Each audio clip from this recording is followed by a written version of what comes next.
Hello, hello, hello. Gồm thì lên nè.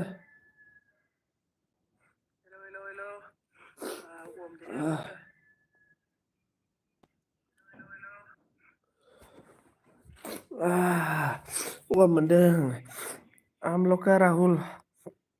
Ang फैथ'बाय नामा अके थांबायबो नामा लायगोथ' होनागोलां रिंकिया नों लायदान आदा होनना आरोना अके लायदान थेंक इउ सो माच ओमफ्राय गामियारा नों उरला नुजाफैबाय अके बबेतानि केवला मरा सनजे उल्ट्रा बुलट्रा लायदान थेंक इउ किस किस का चैनल मतलब कितना साल हो गया मुझे प्लीज कमेंट करके बताओ इसके बाद लाइक डान उरला मानो गगा मोनखोनो आरोना मोना मोनायाव दुगैनाया बियार लोंनाया ओमफ्राय कमेन्ट खालाम दे कमेन्ट बावखुंग्रियाव थांनांगौ बोरै जाखो आरोना रिंकिया अके आं बावखुंग्रि थाङालै कमेन्ट मा मैगं मोनजानाय मा या ओंख्रि मोनजाथ'वाखै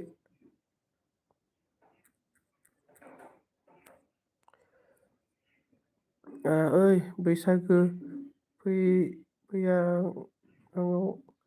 बैसागो मा होनो ओइ बैसागो फैया नांगौनो गगा मोनो नामा दाना बैसागो गगा मोनो बिरादनो मा जाबावगोनथाय थैहां मोनबाय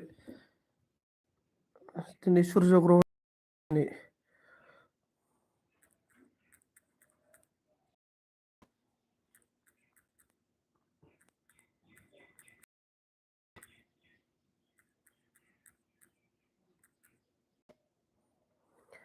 सनजित उर्ला हे बोदा हे बबीता तुम मोरा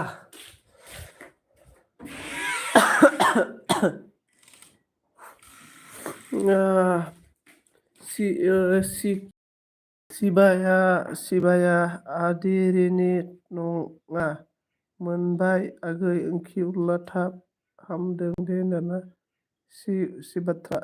सिबाया आद्रिनो सिबाय आद्रिनो गगा मोनबाय बा सिबायथारबायलै सुनो बताओ किस किस का कितना साल हो गया चैनल और इसके बाद राहुल बेसेबां बोसोर जाखो फै बावखुंग्रि दाना सोरनाव थाहैनोब्रा राहुल ब्रादार बावखुंग्रियाव थांनानै लोगो गैया मा गैया थाखा फैसा गैयालै मा जाबावगोन सेंग्रा जिबन गामियारि लोगो जा होनदों आरोना इसके बाद गामियारिजों नोंसोर लोगो जाग्रोनांगोन राहुल बिराद बुरजायना चेनेला 10K बेनिफ्राय क्या हुआ बियाद कारोगा क्या बबीता इसके बाद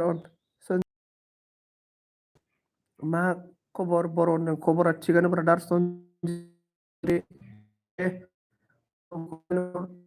दाना राहुल कमेन्ट हरबानो जाबाय गामियारिनो गामियारि पे होगोन सनजित महरा उरलाबलाय आल्ट्रा टू उरलियो इसके बाद गामियारि गाबबाय सनजित उरला होनदाना बबेता लोगो जादों दाना गामियारि उरलि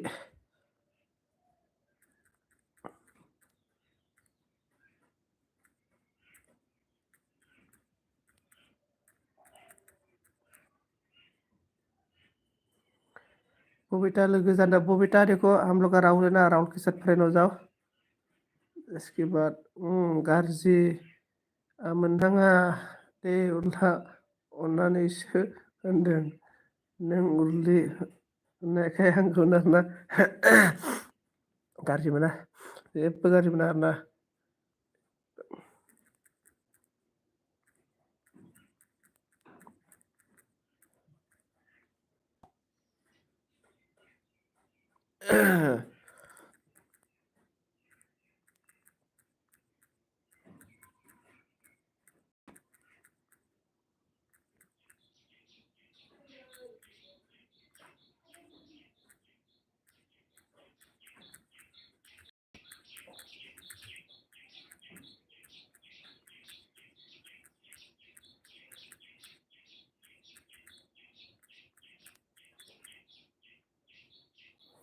इसके बाद हम लोग का RDS ने आ गया। हेलो हेलो, मोस्ट वेलकम सभी को।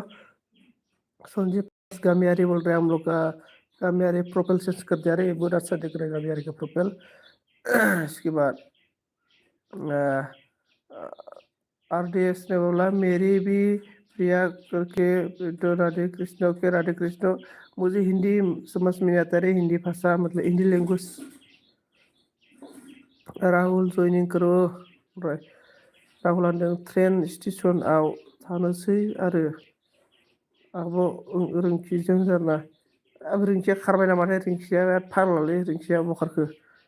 इसके बाद जय सियाराम। ओके जय सियाराम। बेनिफ्राय आटा माटी कौन आटा माटी है? और आटा माटी आ गया। Please support me support guys अननानै। बेनिफ्राय आंजों एड जादो दे नों, लाइक दान अरला मानो गगा मोनखो होनदों आरोना। बियार लोंनानै गगा मोनदों बियार। अन हाय दाना जोंना R.B हाय नामदारना। हेलौ हेलौ, मा खबर माबोरै खोन्थादो दे। याव थांनांगौ बोरै जाखो? होद साला फरायखांनानै बारफैबाय थादों। राधे राधे थैखागोन उरला दाना। Sanjeev plus okay thank you सभी को। क्या संजीत आपका हिंदी नहीं समझते? नहीं, वो हिंदी लैंग्वेज को मुझे पढ़ने के लिए नहीं आता है। और आटा मतला थैंक यू सभी को। आटा Radha thank you so much. Police Rinki जोंसो होनदों अ संजीत साइली की पार्टी है। थैंक यू सभी को। आटा तुला मोरनमी। हेलो आटा, most welcome. RDS thank you. Comment करते रहो कौन कौन है मेरा एल्बम में, जो भी हो। Thank you so much comment करते रहने के लिए मेरा एल्बम में।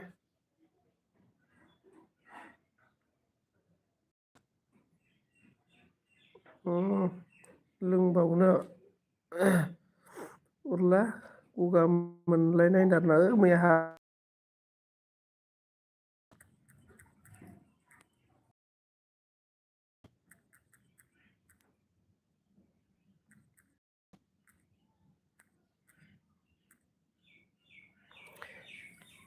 इसके बाद दारना कौन है प्लीज कमेंट करते रहो।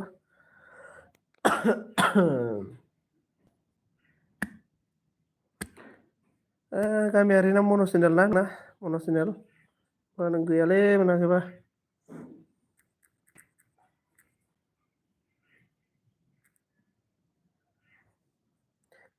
Bum okay thank you so much. हम लोग का आटा थैंक यू ऑन रहने के लिए। गामियारि प्लस संजय बोल रहा है। हम लोग का मोरा विद्या ने विद्या नहीं सॉरी बबिता ने मोरा बबिता। आटा जों मोसाग्रा जागोन लादों दाना। आयु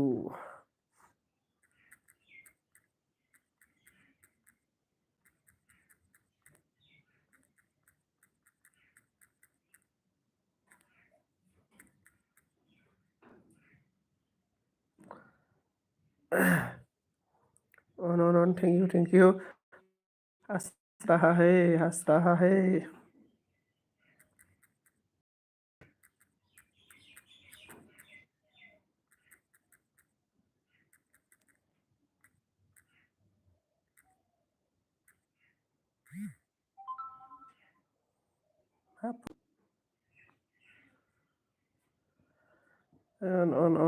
अल्ट्रा फैलायबाय आरो ना। ओइ नहीं क्या है आस बोल रहा अल्ट्रा। ओइ अल्ट्रा माबालै कारेन्ट गैयामोन, कारेन्ट गैयालै अल्ट्रा कारेन्ट गैया। बारहुंखा फैदों मैया मिथिबाय, दाउसिन दाउलाफोरानो थैजोबसिगौमोन खोमा, गाबख्रावजोबदों हरनि हराव दाउसिन दाउलाफोरानो। पागल मैं समझा नहीं आटा क्या बोल रहे हैं आप। हेलो आटा थैंक यू सो मच। मेरा गामियारि सब राहु गामियारि कबला नों लाना सिबात गारो राजा में साइली को बता दूंगा। Ten joining Urla Ana, fisaslaya andarna, you, Rahul, new friend joining me. Hola, hola andarna. Comment, comment.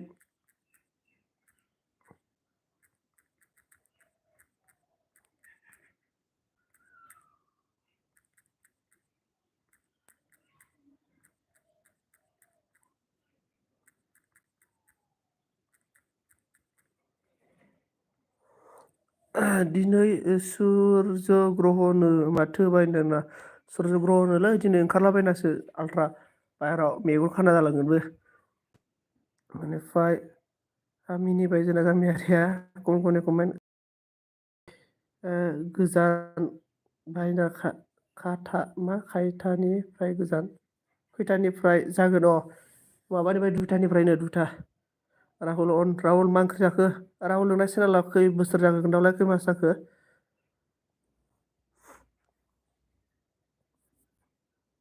Comment comment comment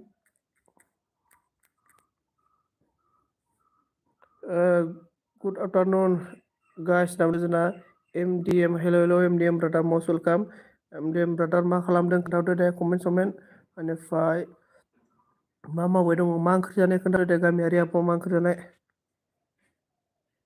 सोर सोर मा ओंख्रि जानाय आमेरिकान इंलेन्डफोरनि निउसखौ नायनाय बुहुद दावराव दाना दावराव बेनोथ'ब्रा आमेरिका इंलेन्ड जों जियानो जा दिनै सुर्य ग्रह जागोन बबेयाव जागोन जिखुनु जागोन आरोना जोंनावबो नांफैनो हागौ जिखुनु दुइथानिफ्राय जागोन सुर्य ग्रहआ ओमफ्राय बेफोर सुर्य ग्रह मेगन खाना माबा खाना जायो आरो कानाडा इउनिट स्टेट दावराव होनदों ओंखायनोथ' बिराद दावरावखा जोंनि इण्डियायावसो फाग्लासो जेबो दावराव गैया ओंखायनो इण्डियायाव बारा बेमार आजारा बाराब्रा जोंनि इण्डियायाव मिथिबायना जेबो ओमफ्राय गामियारि थांखो ना माखो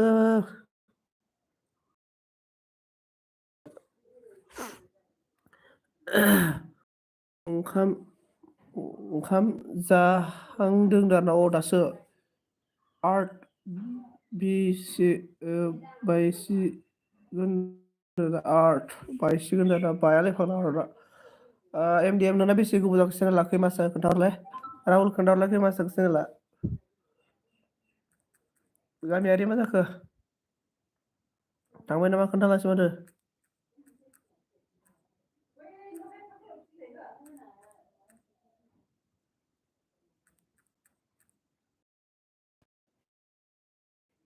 बाय निउस नाय बारा दिन गैला होनदारना निउस नाय बारा दिन गैला होनदारना फाग्ला निउसाव बांद्राय बुंद्रायो आंनाव सों नों आंनो खोन्थाजोबनो हायो बायनो जाबाय आदारा दासो मा जादों थांदों फाग्ला 5,500 बोसोर थांदों आरो दंबावसो 4,32,000 जोरगोननो बे मुलुगा बे कालयुगा फाग्ला दंबावो बहुद दिन दंबावो बायथ'आ दानो बिदिनो नक बक जालाबाय थागोन आरोना बायदिसिना कर'ना माबा माबिनो बिदि जालाबाय थागोन आरोना कमेन्ट खालामग्राफोरालाय बोरै लावजोब्बाय नामा होमबालाय नोंसोरो नेट बन्द जाजोबसिगोन जलि इउस खालामदो होनना जलदि इउस खालामदो होनदो आरोना खैथायाव नेट बन्द खालामोनो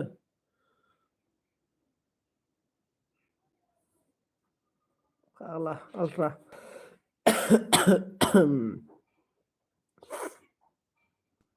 नासाया बन्द खालामसिगोन दालै नासायालाय बारा जेबो रोङा इयो ओरैनो नासा मोनलाबायनायसो फरायलायनानै थेंक इउ आल्ट्रा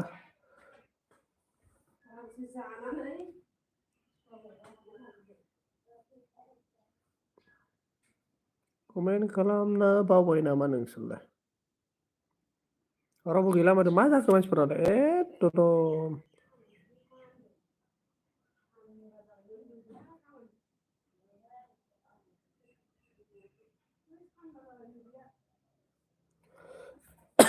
वर्ल्डनि नाम्बार 1 ब्र नासाया दाना वर्ल्डनि नाम्बार 1 ब्रा नासायालाय ना नै खोनासं ब्रादार नासाया जिखिनि खोथाखौ दिनै बेसेबांबा बोसोराव रिसार्च खालामना बुंगासिनो दङ ओमफ्राय बे नासाया दिनैनि टाइमाव बुंनाय खोथाखौ हाजार बोसोर सिगां जोंनि माबा जोंनि रिसि बा कमेन्ट आरोना मा खारो बा सिख्लाफ्रा मिथियालै मानो रावबो जेबो बुङासै माथो राहुल मोनाबो कमेन्ट थाबथाखोना माखोब्रा रलाय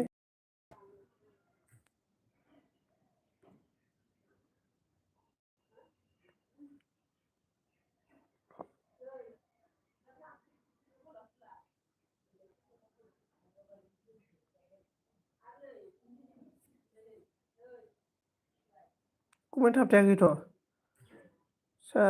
मा जाजोबखोलै आं फैबानो ओद आल्ट्रा नों माबोरै जाखोब्रा मानसियालाय खारजोब्बाय माथो नोंलाय खारजोब्बायलै बे आल्ट्रा फैनानै खारजोब्बाय सब गासैखौबो जोंना मुसाहारिया फैबाय हेलौ होनदों आं वाट्सआपाव मेसेज हरबाय मुसुमतारिया जेबो खोन्थाहरासै माबा सावजोब्बाय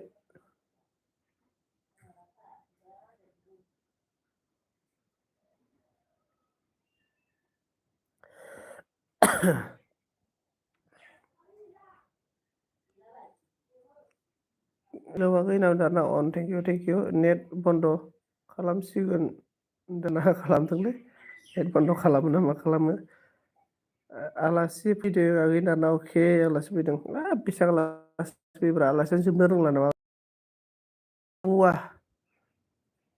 10 मिनिटसोल' बावसै सिख्लाफोर खारदों खारनाङा दाना गैला खारजोब्बाय सोर सोर दंमोन सोर सोर गैयामोनथाय मिथिला बारे बार एलबि दानलाय होलाय खालामबाय थानो र'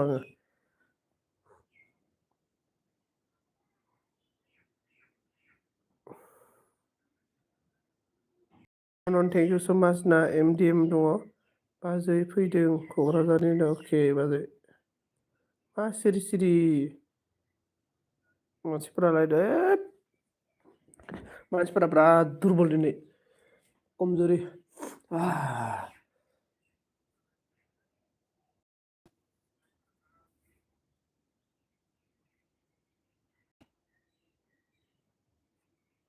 10 लाइक दानो थेंक इउ स' माच 10 लाइक होनायनि थाखाय 7 वास योर एलबि बाट नो कमेन्ट आरोना ओंलै बाट नो कमेंट ऐसा हो रहा है नो कमेंट कमेंट करना नहीं चाहिए मुझे ओनली ऑन लाइक डन मेरा जान Sanjit thank you so much साइले इसके बाद ऑन थैंक यू साइले डन मोरा वर्ड यूज ओके हाँ डन मोरा अखाफोर लाइक होथ'वा आरोना लाइक थ' लाया क्या हुआ है अल्ट्रा अल्ट्रा ने क्या हुआ मालूम नहीं रे अल्ट्रा आं अन दं दा आगैथ' अके अन थानायनि थाखाय थेंक इउ रोजा रोजा साबायखर जिउ ग्ल' जाथों आरो फिसा सासे मोनबावथों ओमफ्राय आल्ट्रानिखौब्ला आंथ' माला जोबगोन नेबाय थादो होनना अके संजीत कहाँ है तू बोल रहा है मैं जमीन में हूँ मैं जमीन में ही हूँ इसके बाद मसारी थिया भाई हेलो नारना लाइक खालामाखैबा संजीत बोल रहा है हम लोग का सली ने नोंना फिसा लाना मा नेम मोनलाय नारना सोरनि फिसाला सोंखोब्रा फाग्ला जनि लिजनलि जानाय गासैबोलै फैनानै सारअन्थाइ फैनानै बेलथायलाबायना थैजोबबा गासिबो थैजोबनांगौसो एकदमबारे आल्ट्रा बारहुंखा सारअन्थाइ फैनानै एकदम थैजोबनांगौ आंबो थैनो लुबैखाबाय ओमफ्राय लोगो जानो खोन्थादो दे निउफोरखौ दाना ज' ज' नया हे देखो राहुल के साथ फ्रेंड जा दोस्तो हाबायाव जासो हैबाय फाग्लाया बेमार जालायनाय दानाथै बेमार जालायनाय नामा 2025आव जोबनो जाबाय दाना 2025आव जोबो नाब्रा दा गाबोन समफोरनो जोबनांगौमोन अल्ट्रा अल्ट्रा क्या हुआ है बताओ ना बोल रहा है अल्ट्रा क्या हो गया आपको बताओ देखो अल्ट्रा ने क्या बोला डू हम लोग का मिथुना गया ऑन थैंक यू आंना हाबाया गाबोन नांदा अखाफोर दा मोनायाव थैगोन आरो हाबाया गाबोन एकदम बारहुंखा फैनानै फालें सेलें आलना सालना उरफायलांजोबलायनाय आरोना बिर खारलांलाबायनाय साउथ फिल्मनि माबानि करियान फिल्मनि मोनसे ना फुटबल गेलेनाया एकदमबारे फुटबल जोनानै एकदम गस्ला सस्ला लंपेन्ट समपेन्ट जिलांजोबलायलायनाया बिदि बारफैनांगौनो मिथुन हेलौ सन्जय बलरा हेलौ हेलौ ब्रादार हेलौ गन्थाया गन्थङा मा जाखो नोंना होनदों गन्थङा ना सौख्ला हरदोंलै मैया हाबा जानो थांनायाव सौख्ला हरदों सिख्लाफोरजों बेनिफ्राय सब लोग ज़्यादा दिन नहीं रहेगा भाला है बोला हाँ सब लोग आज मरने वाला है आज रात में मरेगा बोल रहे सभी लोग सब मरेगा किसने कहा अल्ट्रा अल्ट्रा ने कहा है आज रात सब लोग मरेगा इसके बाद साइली ने बोला संजीत कहा है अल्ट्रा थैनायखौ थाथ'नो थिन संजीत थैनायखौ थाथ'नो थिनो ज़्यादा दिन नहीं रहेगा बोल रहे अल्ट्रा ने हम लोग का निशात आ गया Nishat hello bro please support मी बोल रहा है हेलो हेलो ब्रो सपोर्ट कर रहा है चलो आप लोग ना मुझे भी सपोर्ट करो मुझे भी सपोर्ट करो इसके बाद जोंना माबाया मोसाहारिया मिनिबाय आरोना मोसाहारि टिया मिनिबाय मोसाहारि वाना मा बुंखो थैनाय खोथाखौ बुंनो हामा आगै मोनदों आरोना हाब थैनाय खोथा बुंनो हामानो साइन्टिस्टफोरा बुंलागासिनो थैनायनि खोथा आरो नङा थैनाय खोथा बुंनो हामा होनदों आसरित दे मानसिया थैबाथाय नायलाय माबायदि सावखायो एकदमबारे जोंथ' मानसि थैबाथाय एकदम आयु मानसि सावनायाव जों थाखायो नालाय मानसिखौ सावसिगोन एकदम लावथि गोलावजों ओरै थुग्लिहरलायलायनो मोदोमखौनो सावनायखौ खर' माथाखौ बोरैबा नुलायलायो थोद आं मानसि सावनायाव थांग्रा नालाय एसे मिथिया आरोना ओमफ्राय आल्ट्रा मागो जल्दि न' हाया गावदो बारा होननानै थोद हिनजावखौनो मोनाखै थैबा सेस खानार माबा अखाफोर हिनजावनिसो सिन्था नङा बिसोरा आल्ट्राया थैनो गिगासिनो दं नैनो ओमफ्राय कनला like done thank you so much Kunal like done नेकले थैंक यू इसके बाद कौन है अल्ट्रा ने न्यूज़ 9 आरो न्यूज़ जल्दि हाफोरा गावना कारेन्ट गैयालै फैयाखै कारेन्ट गैया बेनिफ्राय सनजित फंबाय लफिया थाब लादोसो हिनजावखौनो लफिया होनो थाब लादो फिसाजोखौ हरदो नोंनो गोमाना लानोसै आङो फिसाजोखौ हरबा ओमफ्राय अखाफोरा मा बुंखो आं थैनो रोङाथ' दाना अखाफोर नोंनो थैग्रोनाय जि बरिया उन्दुनानै बिर खारलांनाय बारजों ओइ गय दंफां सय दंफां बायलांलायनाय जाय फाप्पि बिसोर थैजोबसिगोननोलै मिथिबाय बी बोरो ने क्या बोला हमको भी दोस्त लोग दो ना बोल रहा है देखो हम लोग का बी बोरो के साथ भी फ्रेंड हो जाओ मैं बी बोरो को मैं ब्लू देता हूँ उसके बाद मोसारे वान आम्बाम गोजोना हामा सनाफोर खोनासंनाबाबो आं थैनायखौ दा बुंनांगौ दाना आयौ आल्ट्राया बुंबाय 2050आव हाबनो हायो दै यार्सआ हायो मा होनदों हायो दै माखौ बुजायसै आं जोंना मोसाहारिया मिनिबाय नै फिसाजो बिनायखाय आला फिसाजोखौ हरा ओरैनोबा हाबा जानो थिनो अहमदाबादी ने क्या बोला मेरी भी करो दो यार अहमदाबादी में आपको ब्लू देता हूँ आप किसी को भी साफ करो और इसके बाद आप बैग सब मिलेगा टेंशन लेना नहीं चाहिए बहुत फैला हुआ है बहुत फैला हुआ है न्यूज़ फैला ना हाँ फैला हुआ है अल्ट्रा तू अल्ट्रा जल्दी संजीत बोलो ना बोल रहे क्या बोल रहा है मुझे शैली आज रात में मरने वाला हूँ शैली और आपको क्या बोलेगा मैं अखाफोरा मागो होथ'बाय लाइक होथ'बाय like thank you so much हम लोग का एमडीएम ने क्या बोला मुसाहारि साब खालामबाय साब खालामबाय बे गोदो 2025 यार्स खालाम हुआ बहुत अच्छा होगा ना क्लास। हाय संजीत भाई बोल रहा है। हाय करुणा भाभी जी बोलो। Like done thank you so much. अब वो बेटा किधर गया रे? मैं वो बेटा का एक कहानी था रे मेरे पास। वो बेटा का किधर गया वो बेटा? क्यों मरेगा तू? कोई ना बोल रहा है। अरे मरने वाला है, सभी लोग मरने वाला है। इतना सभी लोग मतलब पापी हो गया ना सभी लोग। सब लोग मर जाएगा धीरे धीरे। आंनोबो नोंनि बायदिसो लोमजादों संजीत भाई रे। आल्ट्रा लोमजादों होनबा नोङो। ओ नो नो अहमदाबाद बोला सपोर्ट करो तो यार बोल रहा है। सपोर्ट सपोर्ट सपोर्ट करो संजीत भाई बोल रहा है।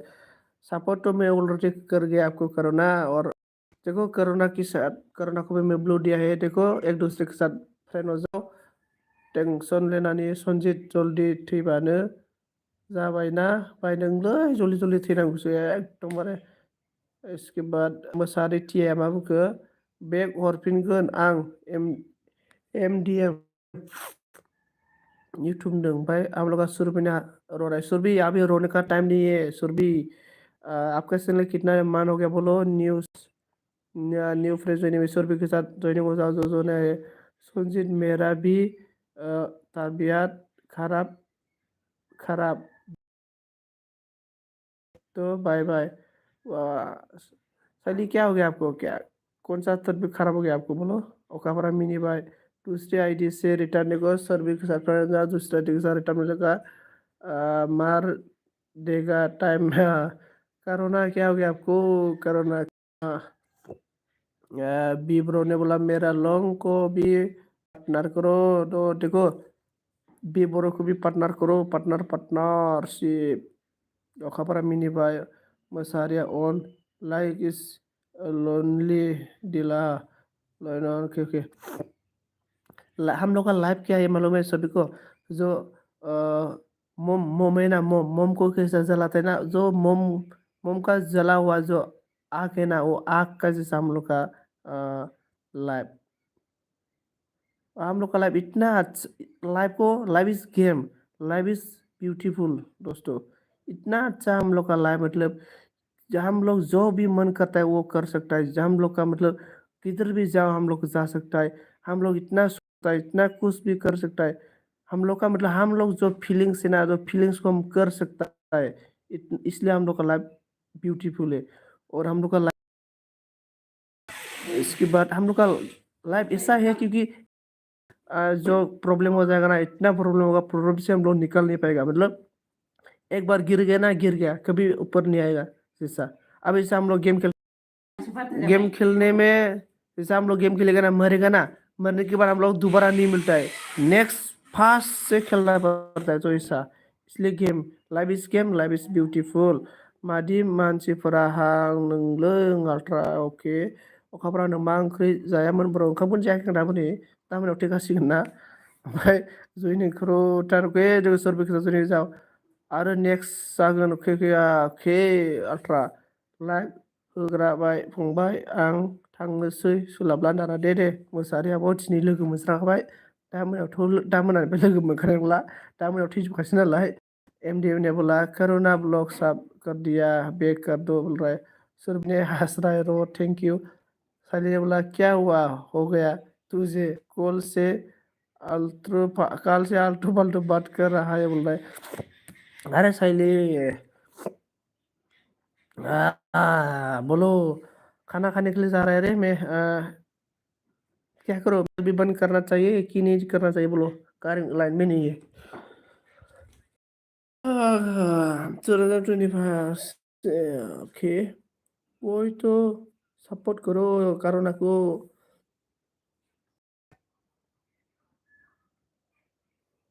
मैं सोचा था साइली लोग को ओमा बेदर नहीं खाता है, लेकिन साइली साइली लोग आप लोग तो ओमा बेदर भी खाता है। ओके भाई साइली भाई क्या हो गया साइली को? मोरा तू मरेगा रे आसरात में साइली तू मर जाएगा। आंहाबो नोंनि बायदि लोमजादों आल्ट्रा लोमजाखाबायब्रा खान्दाव लोमजाखाबाय नालाय दा मोनायाव बेयाव रावलांजोबसिगोन माने थेंक इउ मेरी भी तबीयत खराब भाई ओके कौन सा तबीयत खराब होता है साइली तेरे को तो रोज तबीयत खराब हुई है तेरे को मेरा तो 5 दिन हो गया हाँ सुनजीत मरेगा और तू भी मर जाना मोरा सुनजीत मैं तो आश्राम में सभी लोग मरेगा तो दोस्तों आज सूर्य ग्रहण है कौन कौन किसको मालूम है सूर्य ग्रहण है आज सूर्य ग्रहण इसके बाद बोलो सभी लोग ओंखारथ'बाय आं दाना अखाफोरा थेंक इउ सो माच अखाफोर ओंखारथ'नो थाखाय थेंक इउ ओंखारनांगौलै अखाफोर थाब थाब ओंखारनांगौ ओंखाराबा आरो बोरै आवगायनो बेनिफ्राय करुणा सपोर्ट कर दो करुणा है करुणा को हम लोग का एमडीएम को सपोर्ट करो दूसरे जन्म मिलेगा भाई हाँ दूसरे जन्म मिलेगा हम लोग हम लोग अभी फॉरेनर में तो मतलब इधर ब्राजील में तो इधर दूसरा मतलब जो फॉरेनर ग्रीनलैंड इसलैंड है ना इसलैंड ग्रीनलैंड में जन्म लेगा मतलब मरने के बाद अल्ट्रा एमडीएम ज्वाइनिंग करो प्लीज बोल रहा है ज्वाइनिंग एक दूसरे के साथ फ्रेंड बनना जरूरी है किसको किसको सक्सेस बनना है किसको किसको सक्सेस बनना है एक दूसरे के साथ फ्रेंड हो जाओ दो एमडीएम बोल रहा है ओके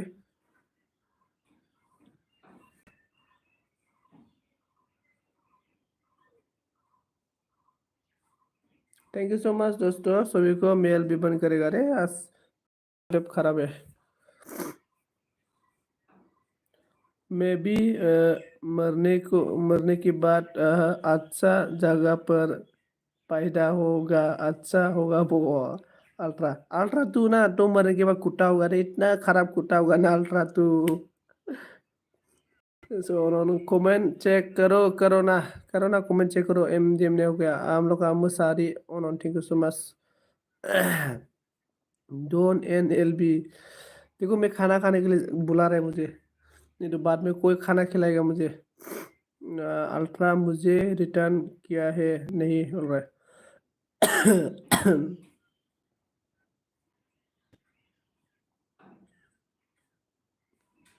देखो मैं मूड करता हूँ रे आप लोग मतलब बात करते रहो ठीक है एक दूसरे के साथ आप लोग का तो ऑलरेडी ब्लू दे दिया है कोरोना माँ मरने वाला है रिटर्न नहीं दे सकता कोरोना तो हम लोग का अल्ट्रा ना मरने वाला है कैसे रिटर्न देगा आपको अल्ट्रा मुझे रिटर्न क्यों नहीं किया बोल रहा अल्ट्रा मरने वाला है रे कोरोना कैसे रिटर्न देगा आपको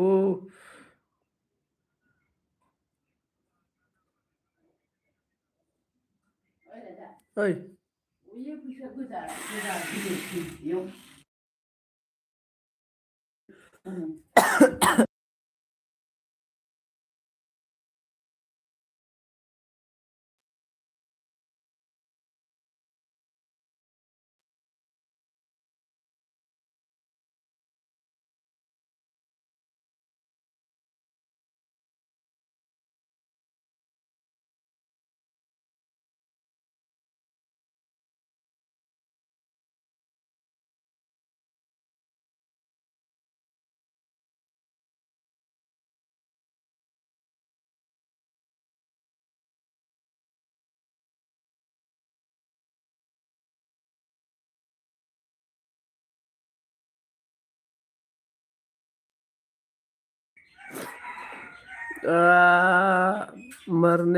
मरते मरते रिटर्न दे दो ना अल्ट्रा ऑन अल्ट्रा ने बोला करो ना तेरी याद आती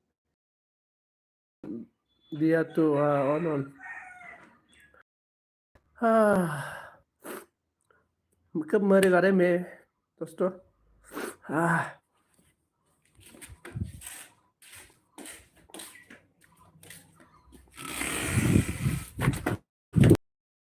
मैया देन 4 बार फैदोंमोन ना माया माया आ गया हेलो हेलो हेलो माया मोस्ट वेलकम माया मेरा एल्बम में आपका स्वागत है होगा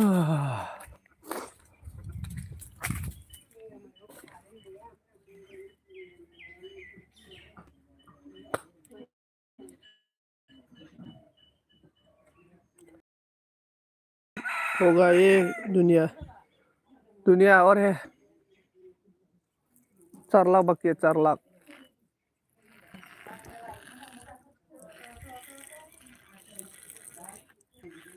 बेसे गोबाव जागोन नो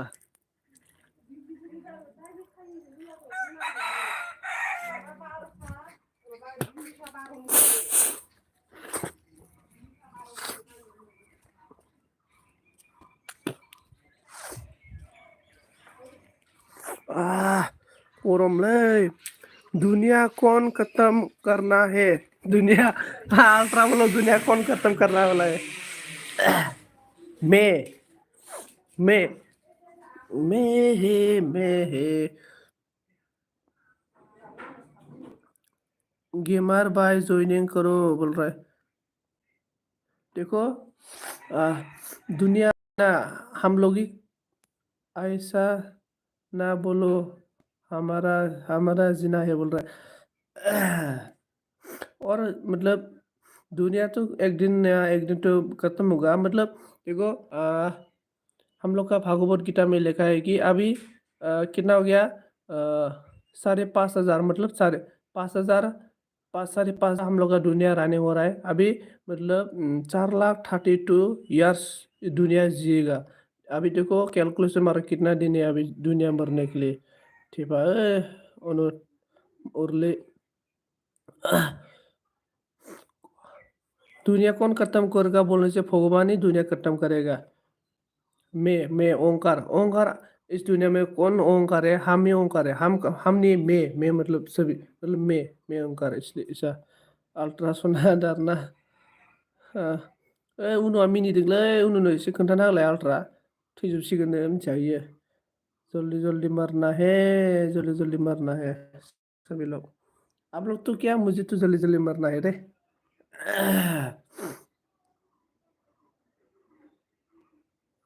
कमेन्ट करो अल्ट्रासोना नोंनि मोखाङा आंनि मेगनावसो मानो गोलैबाय थायो अल्ट्रा होनदोंना आंनि मेगना नोंनि मेगनावसो मानो गोलैबाय थायो होनदोंना मिनिबाय उर्ली टेंटुलु फागली ओमफ्राय मुसाहारिया ऑन थैंक यू हम लोग का माया ने बोला ओ बोल रहा है अल्ट्रा ने बोला बहुत नायनो गोसो जादों बुहुम बायनायखौ होनदोंना अल्ट्रा ओके माय लैंग्वेज हिंदी ओके हिंदी हाँ हिंदी बात मतलब जो पर्सन कैसा कमेंट करता है ना मैं सही बात कर रहा है दोस्तों एलबी बंद करो मोरा बोल रहा साइली ने उन्होंने हंस रहा है बाय डोंट एंड एलबी देखो मैं खाना खाने के लिए जा रहा हूँ एलबी क्या बंद करना चाहता हूँ मैं दोस्तों मुझे सपोर्ट करने बोलो संजय बोल रहा है देखो साइली के साथ कौन कौन सपोर्ट है सपोर्ट चाहिए साइली के साथ फ्रेंड हो जाओ साइली भी बैग दे देगा मतलब देखो एक दूसरे के साथ बात करो एक दूसरे के साथ फ्रेंडशिप हो जाओ मैं बहुत सारा परसेंट मिले नेट पैक बोले नेट पैक डाल दो ना मुझे कोई उनो नेट पैक और लाए उन्होंने 39 अनलिमिटेड नेट बंद होने वाला हाँ नेट तो बंद होने वाला है हम लोग का इंडिया का गवर्नमेंट है हाँ एलबी बंद करो मोरा संजय बोल कितना परसेंट है एलबी बंद करने के लिए मनी नहीं कर रहा 7 बंदा है 9 बंदा है कैसे एलबी बंद करेगा मैं आटा सम समला तादु आटा ने क्या बोला मुझे समझ में नहीं आ रहा है ऑन थैंक यू ओंखाम जानोसैलै लोगोफोर एलबी बंद करता हूँ रे मैं खाना खाएगा वापस खाना खाने के बाद एलबी कर कि नहीं करेगा सोच रहा है 8 बंदा देखो आप लोग नहीं तो बात करते रहो मैं खाना खाने के लिए जा रहा हूँ डे ओके दोस्तों नाराज नहीं होना चाहिए दोस्तों नाराज नहीं होना चाहिए जो पर्सन मुझे इतना सपोर्ट करेगा मैं भी इसको इतना सपोर्ट करेगा चैनल थोड़ा सा प्रेम करो हाँ आटा में तो टेंशन लेना नहीं आटा मुझे सटाकली आटा मुझे सटाकली टमाटर सटाकली हाँ हम लोग का माया हाँ माया आप कहाँ से हो थोड़ा बताओ माया माया भी थोड़ा इंटेलिजेंट है रे चलो मैं खाना खा रहा हूँ दोस्तों आप लोग कमेंट करते रहो ओके आप लोग एक दूसरे के साथ बात करो अल्ट्रा है ना अल्ट्रा के साथ बात करो उनु थांना दे उनु अल्ट्राजों रायलायबाय था ओंखाम जानांगो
Ay, thank you लै thank you no thank you थाबाय थानो थाखाय thank you so much Sanjit खाना खाने के लिए गया है okay thank you so much माला सोलाना फैखो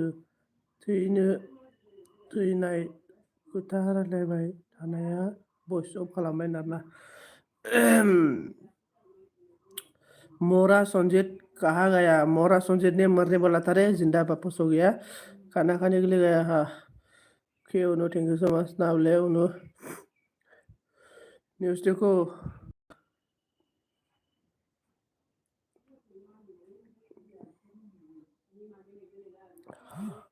ओ मेरे भाई मरो मरो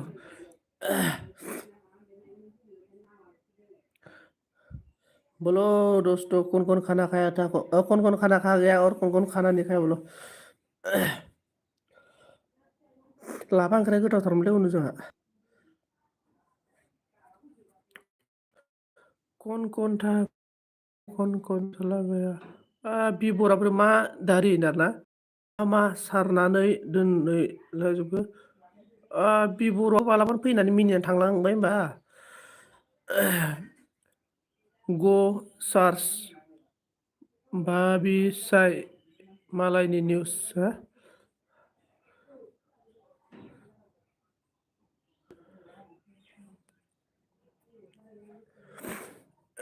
गरमथारलै माथो आल्ट्रा संजित भाई भाबिसाया मालिका न्यूज नाय न्यूज नाय प्लिज खेबसे दारा भाबिसाय मालिक राव ना ओके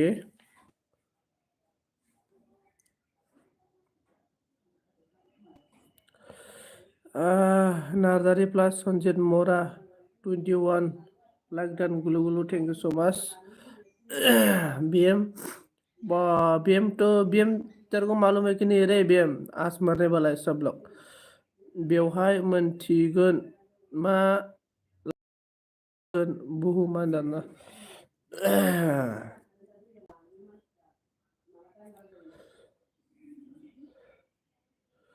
Honorable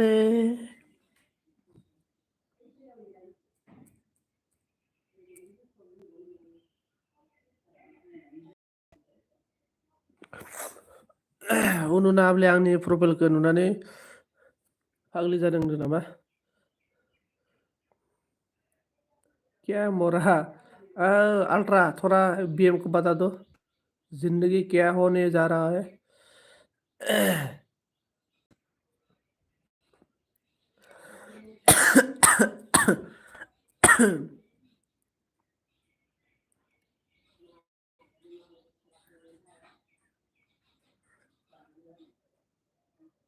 मालिक बेसन मोनथिसिगोन बहुत माला जागोन ओके ओके ओके बेसन मालिका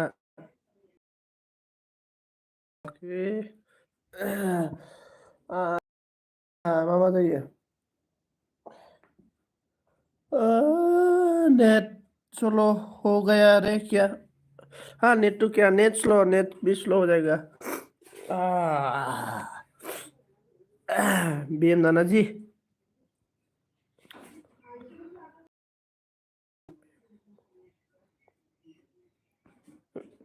बीएम मरने वाला है हम सब लोग आल्ट्रा भी दोननोसै नामाब्रा माथो रावबो कमेन्ट खालामला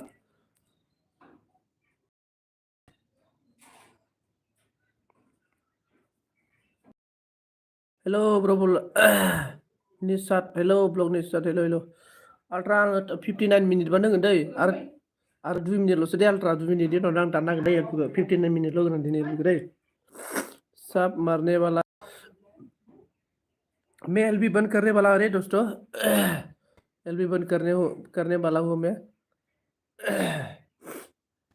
कौन है प्लीज कमेंट करो और 2 मिनट बाकी है 2 मिनट 7 8 9 2 मिनट बाकी है 2 मिनट के बाद आर्स इस district okay please support me हाँ नशा सपोर्ट है मैं तो ऑलरेडी आपसे साथ फ्रेंड है रे नशा नशा बीएम ने हंस रहा है अल्ट्रा ने on thank you On. Thank you. Comment, guys. 1 minute बाकी है दोस्तों.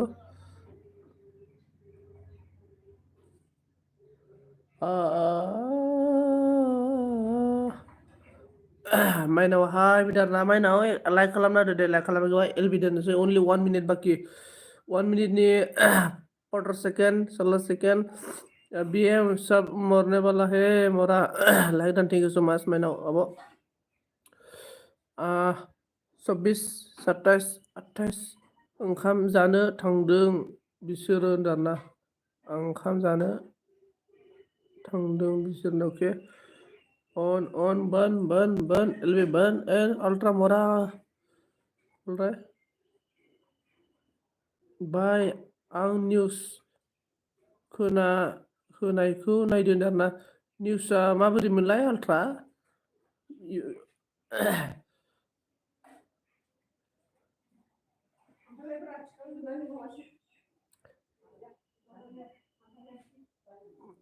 बाय बाय दे bye bye thank you so माच